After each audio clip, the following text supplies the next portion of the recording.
that would be the number of shares you're holding. It's similar even in a unit trust fund. Okay. So now these units, that becomes the asset that is holding value. And these units are managed by a professional fund manager.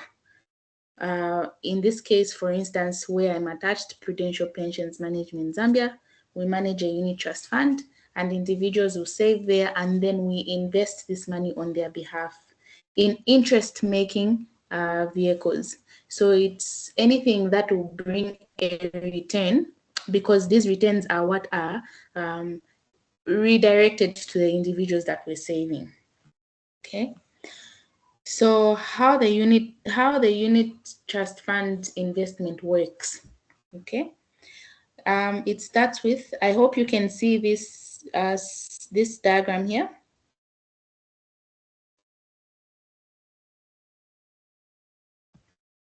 Can everybody see it? Oh, yes. Oh, yes, we can see. All right. Okay, so this is just basically the investment cycle of a unit trust fund, right? The first stage here, one, is where the investors pool their funds. So different investors come together in the unit trust fund saving. You don't even know each other, but you have a goal. So you're saving and you want to make a return. You bring it to the fund manager, and the fund manager will collect the savings of all the other individuals saving. And then now the fund manager will allocate these funds in a diversified investment portfolio. So this is one of the key features of a unit trust fund investment. It automatically diversifies your saving. So the asset manager now will identify on the capital market different areas where the money can be invested at the most minimal level of risk and at the optimum level of return. So the whole purpose is to minimize risk for you and maximize the returns that you can get. So these returns are dependent on the market performance, which is number 3 here. What we mean when we say market performance is that, remember, these investments are made in a diversified portfolio. So some of the money goes into bonds, some into treasury bills, some could go on the stock exchange, some could even go into real estate. These different investments are yielding different rates of return. You could get 15% from the bonds. You could get a certain percentage from the Lusaka Stock Exchange. The rate will be dependent on the performance of the stock exchange as well. All these different investments now put together will give you an average rate, an aggregate rate. So depending on how the bonds are performing, depending on how the shares are performing, that will determine your total rate of return. Okay. So this is where the fund manager comes in now, is to identify, to be doing constant research to identify which areas will yield a good for you. Because at the end of the day, the asset manager is here to be the go-between, to be the person, the guys in the middle to do this for you. Right. So the fund manager is here. The fund manager is here to invest on your behalf in your best interest, right? So once all these investments are done, the returns that are realized from these investments are what are now distributed back to you, the individuals that we're saving. Okay. So some of the advantages of, please feel free to stop me anywhere you have a question before I proceed. If you need clarity, you can go ahead and stop me there. Mwibiana, let me ask you, I wasn't too sure. On you have a fund manager, right? How much are the fees? How much are the fees, and where do the fees come from? Are they taken out of AMA returns? And let's say there's a year the fund doesn't make money. Where do those fees come from? Okay. All right, that's a good question. So the fund manager is has what is called a management fee, and for most fund managers, this fee is an annual fee. It could range between 2% and 3.5%, depending on the asset management company. So these management fees are deducted on an annual basis, and it's a percentage that is calculated on the entire asset.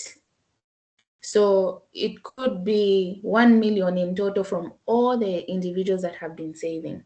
This 3.5% will be charged on the whole asset, on all the savings, and then the returns now will be declared. So most asset management companies will say you're investing in a fixed income fund and it's giving a return of 20% per annum. So this 20% is net of the management fees. Whatever interest is declared, whatever performance of the fund is declared, if it's 10%, 15% per year, it's after the management fees. So the management fees do not come out of the returns. I hope that was clear. I think it was. So let's say I had 1,000 Kwacha. Does that mean the management? So will I see that 2%? So the management fee is going to be what, 20 Kwacha? If I had 1,000 Kwacha? Yeah, so the management fee could be an average of 3%. And you might not necessarily even see it because it's an annual rate, but it's deducted in smaller bits per saving. So if you're doing monthly savings of, let's say, 1,000 Kwacha, it will be a 0.00 something, which will come to add up to 3% at the end of the year. Okay, that's fair enough. And apart from management fees, any withholding, Kwacha bonds, or withholding, any other fees that we need to be aware of? Or is that it? Okay, so we were coming to that. Okay. Yeah, so other than the management fees, we do have something like a 0.1%. So we have custodian fees and the management fees and trustee fees. So I'll come down to that so that you can just get an understanding of where these fees come from.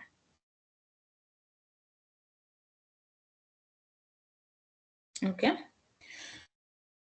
So brings us now to the next question of why invest in a unit trust fund, right? Because Hi, Mwibiana, sorry, I had my hand up. I don't know if you could see.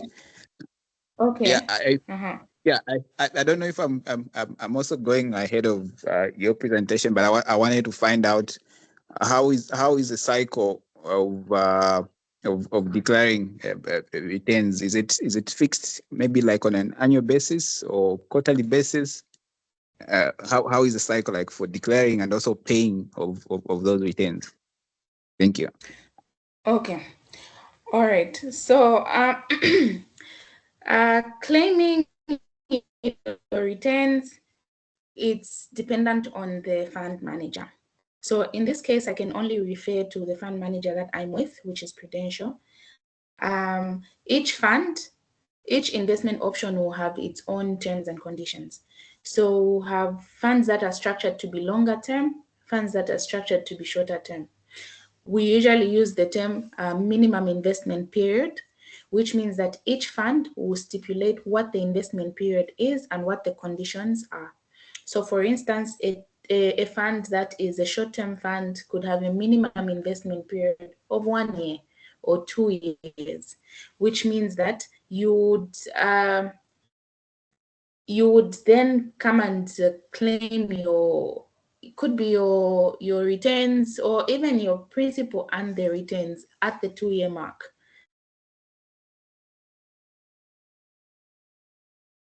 Okay, so it's dependent on the fund manager and dependent on the investment option that you choose to go into. So if you're saving in a fund, you'll usually be required to save up to 2 years before you can start to make any redemptions or any withdrawals. Is that okay? Oh yeah, that's clear. Thank you. All right. Okay, so I was coming down to the next slide, which says key advantages and tax efficiency. It really brings us down to the question of why invest in a unit trust fund? Because the truth of the matter is that a unit trust fund invests in vehicles that even you as an individual can invest in your own capacity. For instance, a unit trust fund portfolio will have government bonds, treasury bills, and shares on the stock exchange, which even as an individual, you can do on your own, right? But there is something unique about a unit trust fund in the sense that it's structured to minimize risk, first of all. So there's risk diversification. If you went and bought shares in CEC for 1,000 Kwacha, and CEC did not perform very well, you would be bearing the risk factor there will be entirely on you. So your capital will carry all the risk. But in a unit trust fund, if you save that 1,000 Kwacha, it's pooled with other individuals and then it is invested in a split portfolio. So that 1,000 of yours will not go into just one asset. A bit of it will go into the bonds, a bit of it will go into shares, a bit of it can go into treasury bills. We do corporate bonds, fixed term deposits. So by nature, a unit trust fund is structured to mitigate risk. Okay, it simply just answers to the old adage of don't lay all your eggs in one basket. So that's exactly what a unit trust fund does. Okay. And then we have high liquidity. So this one will say no lock-ins, in the sense that you could invest in a fund which says 2 years, but most funds will actually allow you to withdraw even before that minimum investment period, usually at a what we call a redemption fee. So this redemption fee would just be there to discourage you from withdrawing too quickly, so that you can actually see the growth on your fund. But if you do need to withdraw before the minimum investment period, you are at liberty to do that. So there is high liquidity in the sense that you can convert your units, you can sell your units, or you can cash out at any time. Okay? And then also there's the aspect of professional management. I'm so sorry, I don't know if it's something to do with my laptop, but as I'm sharing, I'm actually not able to see who's raising their hands and so on. So if you do have a question, please just go ahead and interject. Okay? All right. So another thing also is a unit trust fund, it provides you with professional management. So it's managed by a professional team of experts who are it's their field to analyze markets, to do research, and to identify which areas can yield most returns for clients and also just minimize risk. So it gives you the advantage that your fund is managed by people who have more market insight than you would as an individual. Also, if you needed to really diversify your investment portfolio and maybe mimic what a unit trust fund does, it would be a full-time job for you to monitor the securities exchange, to monitor the government bonds, to know what's happening on the corporate bond side, and so on. So those are some of the advantages. Another advantage also is the fact that a unit trust fund leverages on high volumes. So there are certain investments like government securities that you can only go on the competitive market once you reach the threshold of 500,000 Kwacha. Now, realistically, most investors do not have 500,000 Kwacha, right? Most will do 1,000 kwacha. So a unit trust fund allows you to benefit from that negotiating power, even with the minimum investment. Why? Because it's pooled, and when we bring the money together, it goes beyond that 500,000 kwacha, and we can actually negotiate rates with the Bank of Zambia. Okay. So when we come to tax efficiency also, you see on this Mwibiana, side, go Mwibiana, on. can I ask a quick question? Just a quick one. I Yeah. think maybe you may have asked this before, but I'm going to ask you. I know you're with as they say, a named financial institution, but how, as retail investors, can we compare? Because we see all the, someone's got a unit trust here, unit trust. How do we know? Do we just compare? How do we know what a good unit trust is? Is it the rates? How do we compare between different unit trusts? Or say you didn't work for Okay. your institution, or you were advising your mother or your family member. How would you direct them? Is it customer service? Is it just returns? Is it fees? What sort of things are we supposed to be looking out for? Okay. So to start with, it's down here somewhere in my slides, but we can still go into it. The number one thing that you should do when you're looking for an investment platform like an asset management company, first is do your due diligence. You can visit the Securities Exchange Commission website, and it will list all the licensed dealers. So you're able to see the fund managers that are actually licensed to manage your money. And then from there on, now you can see what options are available to you, and you can actually just visit these in these different funds websites.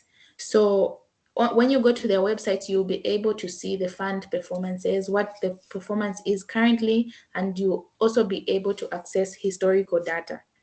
So when you want to choose an asset management company, a fund manager, you really want to see how the fund has performed over time and how it's performing now in comparison to other fund managers on the market. Also, yes, you do want to take into consideration customer service. Do they have online platforms where you can actually access things like your statements? Yeah, so those are some of the things that you could consider, and the easiest way to do this is start with the SEC website, see the licensed dealers, and then visit their websites. Once you've visited their websites and you've gotten a bit of information from there, you can actually go further and engage a financial advisor from any of those institutions and get more information, and then you can make your comparisons. But a big deal is also just how the fund is performing, because at the end of the day, it's money we're talking about, and we're investing for the sole purpose of making a return. Making a return so that your money, first of all, is preserved, that your money is not growing below inflation. You want your capital to be preserved. But depending on the type of investor you are, also you might want the money to grow, not just to be preserved. So SEC is a good place to start. I appreciate that. Thank you. And just a little bit of housekeeping, guys. I'm looking at the time. I'm not sure if this thing will kick us out. Usually it's like an hour, 57 minutes. But if it kicks us out, I think we can just rejoin using the link. But I think we should be good, just to let you know. Okay. All right. So Mr. Kunda, sorry, Mr. Kunda has oh, okay, no problem. I thought you had a question. Please go ahead. Sorry. Oh, okay. Titus has a question. Titus has a question. Okay. No, apologies. I meant to just give a thumbs up. Sorry. All right. Okay. Thumbs up back at you. Okay.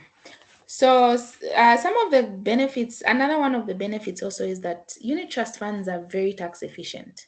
What do I mean? I think you can see from this bar here that there is no withholding tax that is charged on your returns from a unit trust investment. So if you buy bonds directly, there is that 20%, withholding tax that is charged on your returns. So whenever you get your semi-annual coupons, your return will be charged 20% withholding tax and a 1% handling fee by the Bank of Zambia. So in a unit trust fund, you don't have this. Why? Because the fund manager itself is an investor. So the fund manager went ahead and bought bonds and the fund manager was taxed. So you, the individual that was saving, cannot be taxed again. That would be a double tax. Okay, so there's that tax efficiency aspect. So we've touched a bit on this, but I'll just quickly run through it. Safety. Everyone will ask, how safe is my money in a unit trust fund? So unit trust funds operate under a regulatory framework which ensures that the individual's money is safe.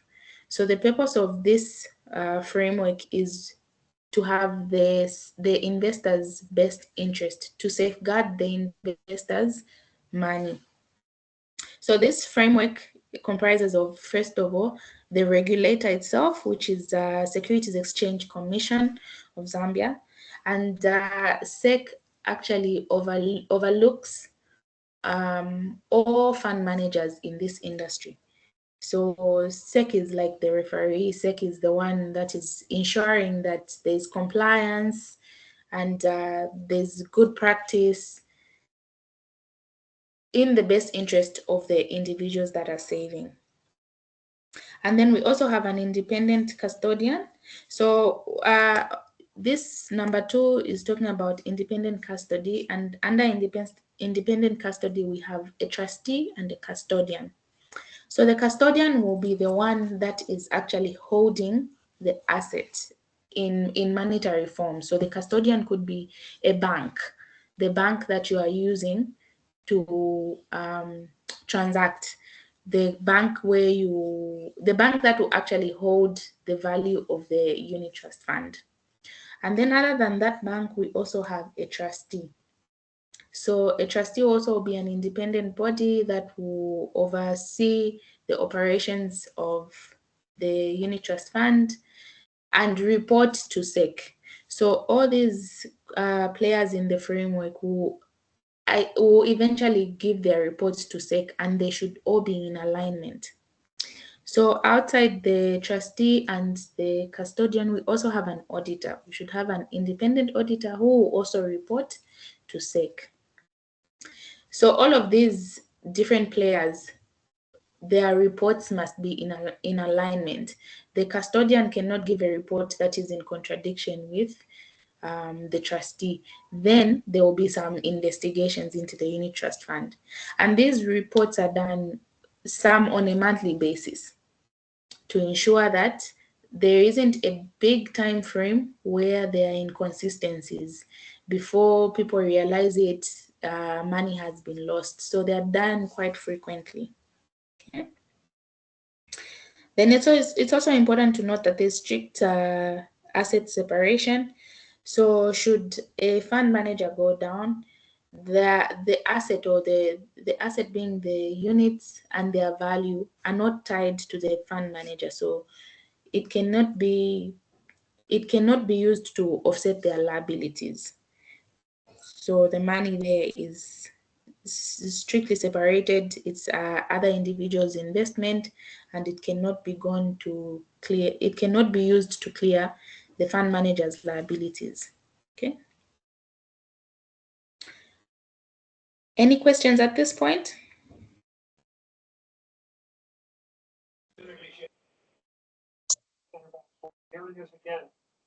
Yeah, Mr. Kunda has a question, yeah.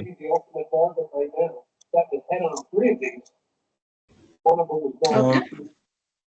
My question is, you mentioned that there are periods, like minimum investment period. It could be a year or two, where you can claim your principal. So before that, if the funds what I've invested, do they give you retains maybe on an interval basis, or it's after the period that you entered in? Okay, so I think I did miss to mention this on some of the benefits and advantages of a unit trust fund. One very important one is that a unit trust fund offers you compound interest. So it will usually be compounding on an annual rate, which means that even if you don't withdraw in 5 years, every year your investment accumulates an annual return, an annual interest. So your saving will actually be accumulating every year on a yearly basis, and it will be compounding, meaning that if you saved in year one 10,000 kwacha and the interest amounted to 1,000 kwacha, in year two that 1,000 kwacha will be part of the savings, and it will also start to accumulate an interest. So at whatever point that you come and withdraw or redeem, you can redeem the interest, you can redeem the principal, you can redeem everything that is sitting in the fund. It's entirely up to you. And that's why one of the points was that a unit trust fund is a highly liquid investment. You're able to cash out at any time. Did that answer your question, Mr. Kunda? Yes, thank you. All right. Okay, so I'll just take you back to the investment periods. So like I mentioned, it will vary from fund manager to fund Mwibiana, I think manager. But Wakawe also has Wakawe has a question as well. okay, you can go ahead, Wakawe. Thank you so much. So based on what you just shared with us regarding a unit trust being a highly liquid investment, I don't know if you have any experience or some information about, let's say, a property fund, which I hear is a little bit different in the sense that you cannot necessarily take out money at any given time, or at least that's my experience with one particular fund manager. So I don't know if you could give a little bit more information on that. Okay, yeah, so like I had mentioned, each fund and how it's structured will be entirely dependent on the fund manager. Of course, a real estate fund is a much longer investment, much longer term investment, because I think real estate doesn't turn over as quickly as other investments. So I wouldn't be in a position to really say, because from where I am, we actually don't have a real estate fund. But I do know that that's a much longer term investment, and it will be entirely dependent on the fund manager and how that fund is structured. So some funds will actually give you a time period, like I'd mentioned, an investment period. So a real estate, let's say it has 5 years. Again, depending on the fund manager, you could have the flexibility of being able to withdraw before your investment period, or it could be a total lockdown of your fund. That is entirely dependent on the fund manager and how the fund is structured.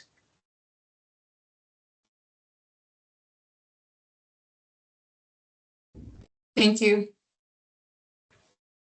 Okay. Actually, just a quick follow-up question on that, Mwibiana. You know, with unit trust, as much as you're putting money in, right? They always have a certain amount of cash that they have on their books. Because if, let's say I bought some units today, and after like 10 days I said I wanted to sell, they're not really selling those. They always have some cash. So how does that differ in a property fund? Does that make Just come again? I lost you there. So okay, I think with a unit trust they'll invest my assets there. They'll either bonds, numbers, stocks, but they'll also have cash because they don't fully invest everything. So it's not as if I want to withdraw, they won't say, "Oh, just wait. Let us sell our shares or let us sell our bonds. After we sell our bonds, that's when we'll give you your money."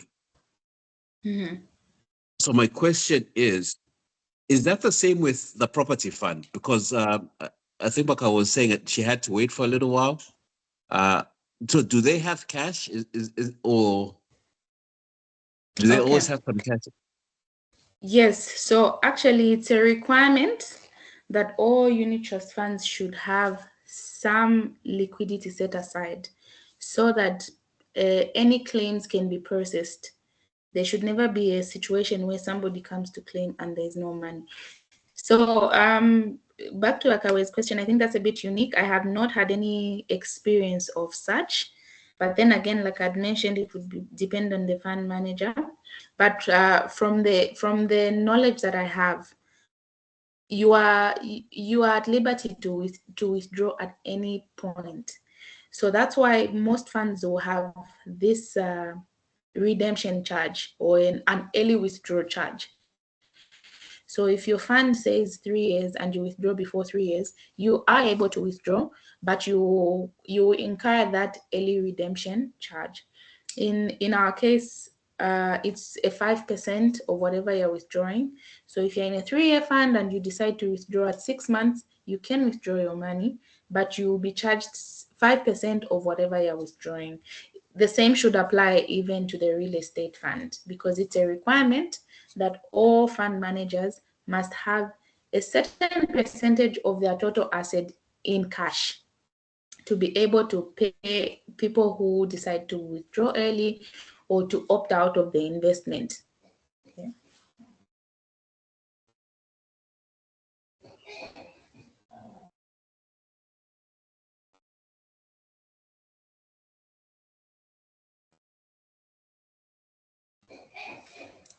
Okay. Any other questions relating to that?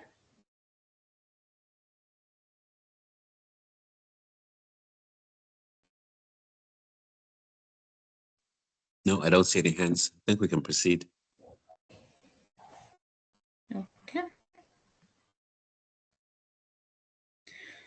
All right. So yeah, I did mention that there's the compound interest aspect. So that's a benefit of going into a unit trust fund. It automatically diversifies your portfolio. You can also benefit from high yield investments with a minimum amount of capital. So most funds will give you options to start from a 500 Kwacha, but you can get a share of returns from an asset that will require much more capital because it's coming from a pooled fund and there's a huge volume of capital going into investment. Okay.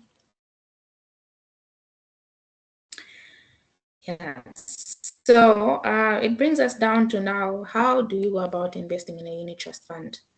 So it's a very simple process.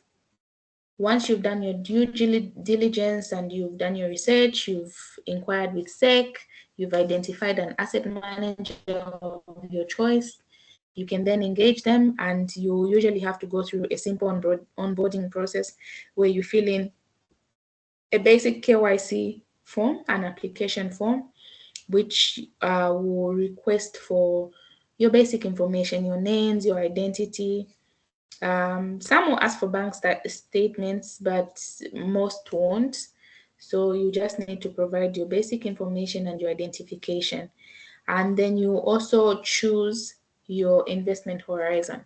So most fund managers will give you different options within the unit trust fund of sub funds that you can invest in, structured differently. So you could have an option for saving for your children, you could have an option for saving for retirement, you could have an option for saving for a short term, maybe for a project, a goal-based fund. And these funds will be structured differently. For instance, a children's fund will be a fixed income fund, which invests only in fixed income securities like the government bonds and corporate bonds, because it's mainly for capital preservation. Yeah, maybe saving for school fees for the future. You could go into what we call a balanced fund, which will mix the fixed income securities and the shares on the stock exchange so that you can benefit off the security on the fixed income side as well as the growth on the equities side.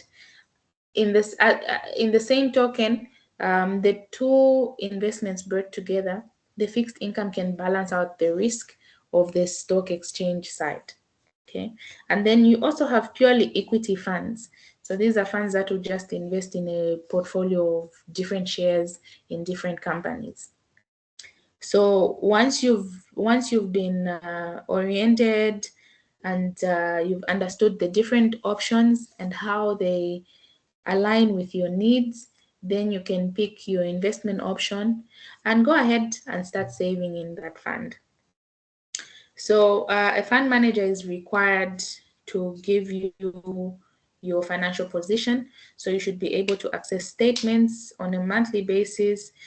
For some fund managers that actually have online platforms, you can actually log in and see how your investment is performing, how it's growing, what interest has accumulated up to date, so that you can make a better informed decision going forward, whether to continue to save more, to save less, or to opt out. So those are requirements that the fund managers must follow. Okay, and then the third point says you execute a standing order. So this is not restrictive to a standing order. It just means that you select your payment method. So there are various options of saving. You could do a manual transfer where you just wire the money into the fund account. You can make a bank deposit. You can put a standing order with your bank so that a fixed amount is automatically deducted on a set date. Or you can save as and when. Some fund managers will actually have payment systems. In our case, we do have a system called RealPay, which operates like a standing order, but it's initiated by you, the owner of the bank account, and you activate it. You give it the instructions, similar to how you make online payments using your bank card. Once you've done this, you've onboarded, you can now submit your application form or your KYC, and you start your saving when you are ready.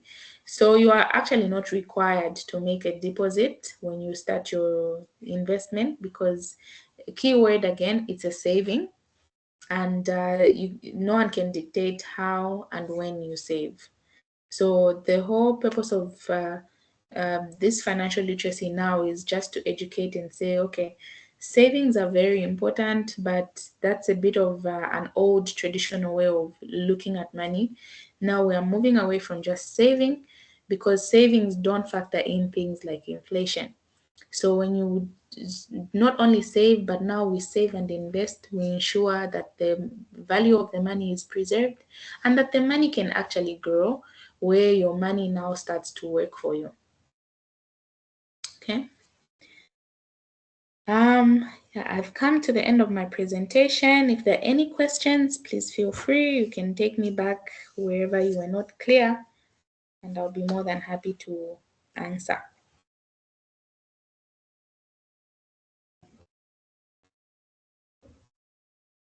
I think Tema was first, and then both Kundas. Then Mr. Kunda Okay. M as well. Yes, Tema, you can go ahead with your question. So I kind of walked in late, but I was able to pick up a few things. I was asking if I could just take you back. I would just love to just look at the slides just from 1 to, let's say, 6. I just want to capture them so I can just go through, like just a 2-second pause on each slide so that I can just take the picture. That's all I ask. Okay. All right. What we can do, Temwa, maybe in the interest of time, I don't know when this will cut, but you can just get my contact and then I can still run you through at a convenient time for you. That would be great. Let me just write it somewhere. Okay. So for anybody else also who would like to reach out to me for further information, also just to add that financial advisory is not limited to unit trust funds. So it could be anything that you would want advice on. It could be debt management, budgeting, other investments. You are more than welcome to reach out to me. at a time of your convenience. So I will go ahead and call out my number.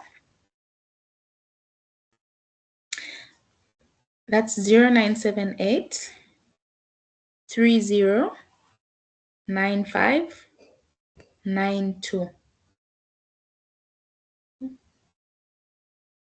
Again, 0978 309592.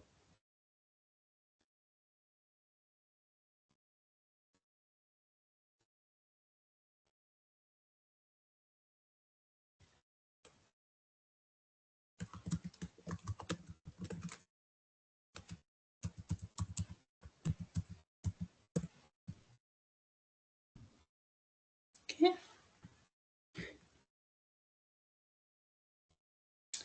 Mr. Kundazo.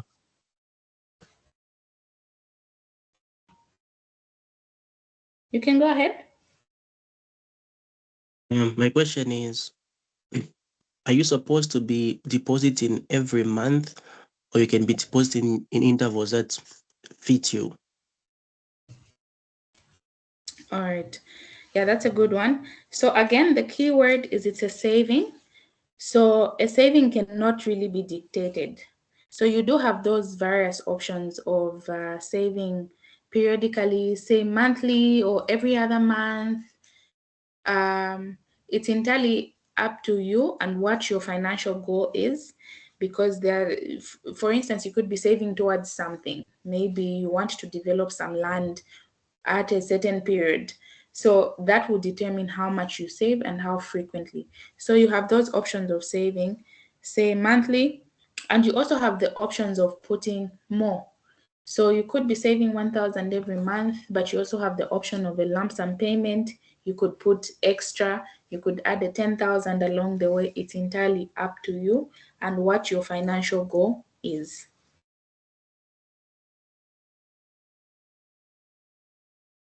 All right, thank you. Okay. We have MK Kawe. You can go ahead with the question. Yeah. All right, thank you so much. I'm not sure if you're speaking in if you're speaking on behalf of the unit trust that you're affiliated to, but I would like to know or have an idea of, firstly, the benefit of the difference or the benefit between a unit trust and, let's say, having a pension fund like NAPSA, if I'm investing for my future, number one. Then number two, I'd like to know what has been, let's say, in your experience as a professional working in this field, some of the high payouts that have been there for people perhaps that have been investing over a couple of years. I don't know if you could share, just for encouragement's sake. Yeah. Okay. All right. So your first question, the difference between a pension and a unit trust. Okay. So pensions like NAPSA and other private pensions they are corporate investments. So as an individual, you may not be able to invest directly into a pension scheme.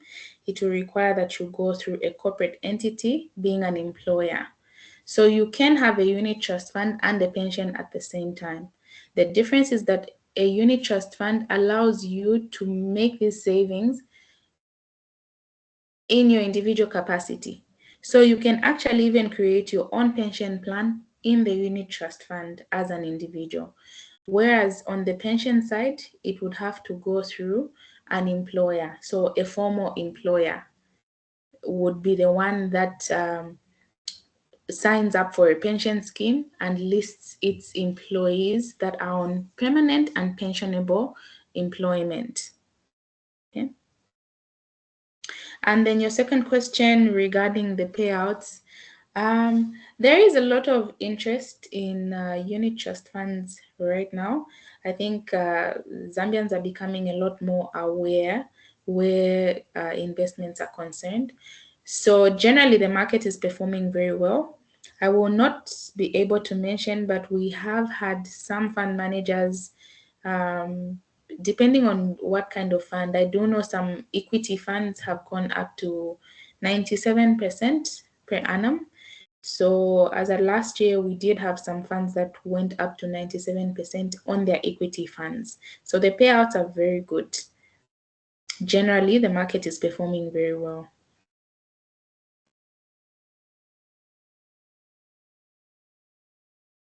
Thank you. You're welcome. Mwibiana, let me just, but I think we need to be mindful that yes,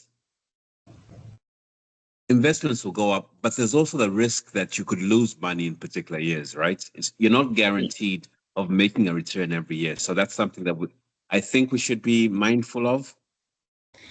That's true.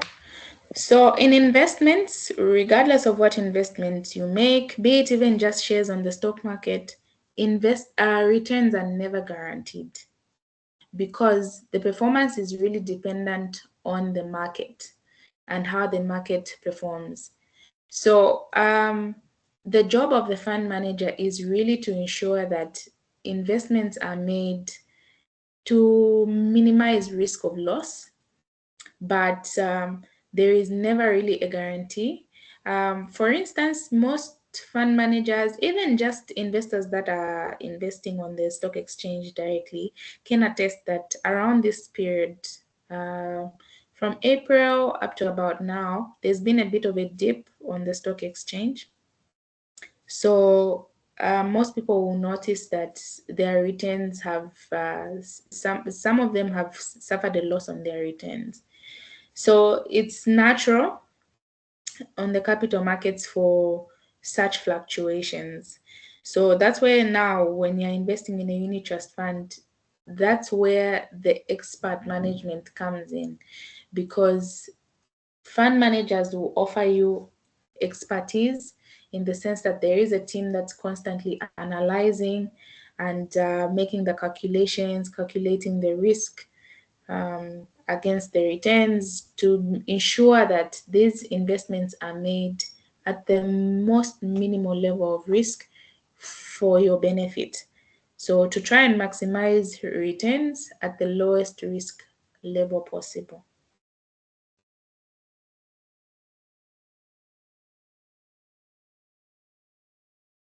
Thank you. And real quick, yeah, sorry, just really quickly, you'd mentioned trustees, and I think you'd also mentioned custodians. What's the difference between the two? So you said there's an independent custodian, which I think is the bank, and then the trustees. I think I know what a custodian does, but if you could just explain, and if you could also explain what the role of a trustee is. Okay. So the trustee, okay, so a simple explanation would be, if you put an asset, let's say you buy a house and you put it in trust for your children, right? There will be a separate entity that will hold that asset so that it cannot be transferred, it cannot be maybe liquidated, because it's holding it in security for another individual. So similarly, these units are in a unit trust fund, and there will be a trustee, an independent body, an independent organization that will hold this asset, being the units, in trust for the individuals that were saving. So this is just done so that Prudential doesn't have the autonomy of managing everything, or whichever trust fund manager doesn't have the power to manage the investment from all angles, be it from the money side, from all areas. So you have the custodian. The custodian will hold the asset in monetary form. You have the trustee. The trustee will oversee the asset in units. I don't know if that makes sense. Yes, it does. Almost like a separation of powers, right? So yes, as much so as the trustee basically looks at the affairs of the funds and just how the funds are performing, and it requires that the fund manager reports constantly how the fund is managing, how the money is being invested to the trustee. So the trustee is basically overseeing that, okay, there is 1 million and this 1 million is translating to 500 units. Now, how are you investing the money for the growth of these units? That's basically what the trustee does. Okay. So the trustee we as will, retail, okay. I'm sorry, please go ahead. No, you can go on. I was going to ask, do we as retail investors, does the trustee produce a report? Are we able, is that something that us as the small investor, is that something that we can see? No. So there's no trustee report? You will not be able to see trustee reports, but these reports will be incorporated into things like the financials and the reports that go to SEC. Okay. And I guess the same is for the auditor as well? So the audit report will be published at the AGM. So, for instance, we had an AGM on should be on Thursday. So at every AGM, the auditor will give a report. So you're able to access the auditor's reports. Is that the equivalent of the annual report that we get from these listed companies? So there'll be different reports. Remember, there is the financial statements, and then the auditor will give their report, their independent report of the financials and the audit that they did on the company. Right. So the financials will give what the profits were and all that, and then the auditor's report will just give the report on the perspective of the auditor and how the audit went, whatever discrepancies they found. If they found that regulatory issues were being followed, they will report that. So those are two separate reports. Understand. Not sure if there's anybody else that has any other questions, but I think we've covered a lot of ground, and I think we've made a lot of progress. Hi, Sanga. Sorry. Yeah, please are go you ahead. getting me? Yeah. Yes. So mine is not a question. Just to appreciate the presentation. I think it's been timely and it's been very clear. I had sent a message on the chat just requesting for brochures from Mwibiana of the products that Prudential offers, because I think personally I thought Prudential just offers insurance products.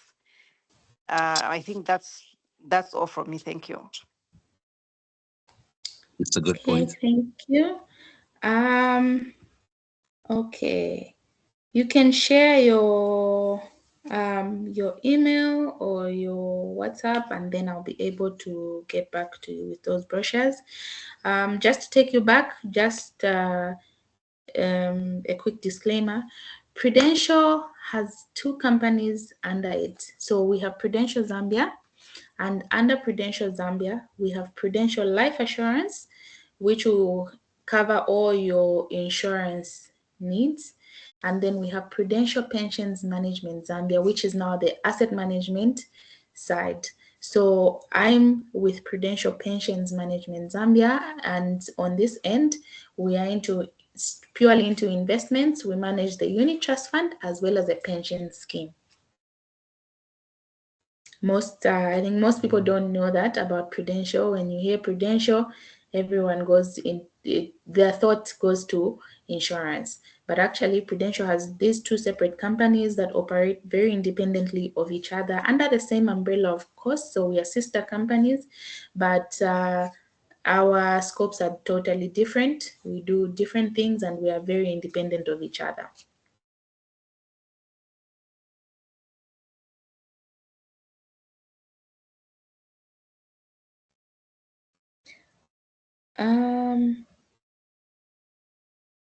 Yeah. I think that's it. Mwibiana, as always, thank you. And I'd like to thank everybody else for joining. I mean, that's great questions, great engagement. I think we all learned something. I think this is my second one, and I'm still learning. So, but yeah, let's keep in touch. Mwibiana, you shared your contact details, right? I did. I actually put my number in the chat as well. So for anybody who's interested in getting brochures, more information, information in particular about the Prudential Unit Trust Fund, you can reach out to me on that number, and I'll gladly share that information with you. Okay, fantastic. And I think you're also in the WhatsApp group. So if they're able Yes. to see your name, are you okay if people DM you? Not a problem. So I prefer to engage outside the WhatsApp group, just for the sole purpose that we don't want to make it about one particular thing. It's a very diverse platform, and but if anybody is interested, you can find me on the WhatsApp group. I've shared my contact. Feel free to reach out to me at any time of your convenience, and I will respond with the necessary information that you require. Okay, fantastic. And just your thank you so much, Mwibiana. And for the participants, I'm just going to ask if you guys have any other ideas, because if this was helpful, or if you have any suggestions of other things that we could try. I like the presentation format. Maybe we could do some sort of question and answer thing. But if you have any ideas, if this works for you, please share. Your feedback is really important. We're just trying. Not we don't know what works, what doesn't work. But if we can share feedback, it will be very helpful.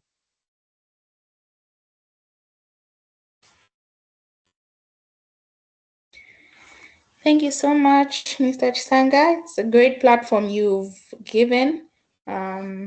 We also appreciate the WhatsApp group. It's very, very informative. We learn a lot. So thank you so much. We learn every day. We keep learning. So thank you for the platform and for bringing people together to share knowledge and ideas. No, I appreciate you. I mean, it's nothing without you guys. So thank you. You have a wonderful rest of your Sunday. Try to keep warm.